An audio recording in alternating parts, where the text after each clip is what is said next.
Toutes les données que vous consultez, que tu consultes avec ton téléphone, avec ton ordinateur, il y en a beaucoup qui sont hébergés sur ces serveurs-là en fait. Ah, c'est quoi cet énorme bruit là? Alors ce sont les ventilateurs qu'on entend qui sont derrière. Là on est dans une allée froide et à côté il y a les allées chaudes. Alors Marc, là je comprends pas. Quand on envoie un SMS ou un email, on fait tourner des ventilateurs. Bah oui, on fait marcher des ventilateurs dans les serveurs, ça s'appelle l'énergie grise. Marc, en Suisse, nous, on a l'énergie verte. Oui, ce serait beau si on avait que de l'énergie verte. Mais l'énergie grise, c'est souvent celle qu'on consomme à l'étranger pour nos produits. Bon, l'étranger, à quoi ça nous concerne? Marc, je m'en occupe de ta maman. C'est vrai qu'en Suisse, on peut être fier de nous. On est un des meilleurs pays du monde en matière de protection de l'environnement. Seulement, notre économie repose quand même essentiellement sur le commerce extérieur. On achète des produits tout faits et puis on les importe chez nous. Du coup, il y a une grosse différence entre notre pollution et celle que l'on provoque chez les autres. Dans ce cas, on parle d'énergie grise.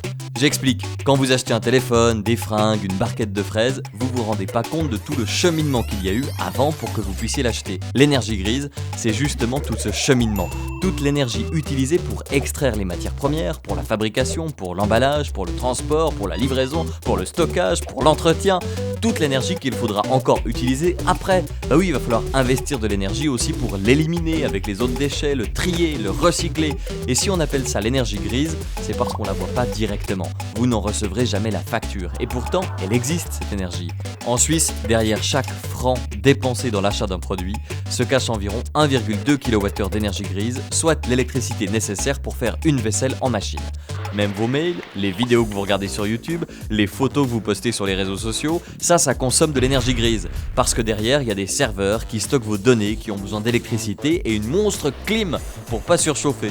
Du coup, avant d'acheter, ayez toujours en tête cette notion d'énergie grise. Même si une pomme produite en Suisse romande coûte un peu plus cher qu'une autre qui vient de Nouvelle-Zélande, dites-vous qu'il y en a une qui n'a pas fait des milliers de kilomètres en avion. Autre exemple, certaines crevettes pêchées au Danemark sont envoyées par avion au Maroc pour être décortiquées avant d'être renvoyées au Danemark pour être vendues.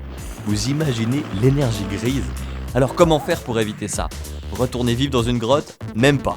La solution, c'est consommer local. Et si possible, des produits non transformés, sans une tonne d'emballage autour. Lisez les étiquettes, on y trouve de plus en plus la notion de grammes de CO2. Et puis, essayez de réparer quand c'est possible au lieu de jeter. Revendez, donnez vos objets quand vous ne vous en servez plus, c'est le début du recyclage. Et puis une dernière chose, videz régulièrement vos boîtes mail aussi.